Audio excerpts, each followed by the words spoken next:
Ayan, eto na naman po ang iyong mapagmahal na ina vlogger. O, di ba?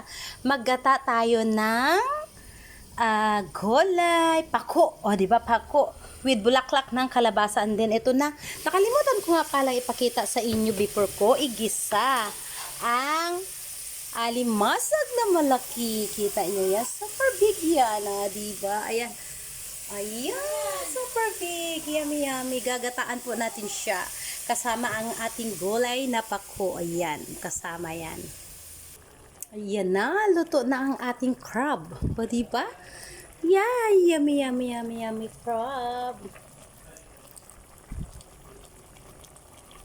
Ayan na, ilalagay na natin ang ating gulay. Alam nyo ba kung anong gulay ito?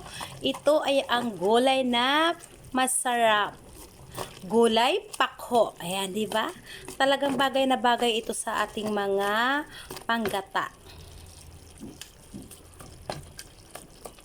Ayan, isunod naman natin ang ating bulaklak na kalabasa, di ba? Bulaklak na kalabasa 'yan. So super yummy talaga, di ba? Yummy, yummy, yummy. Thank you for watching.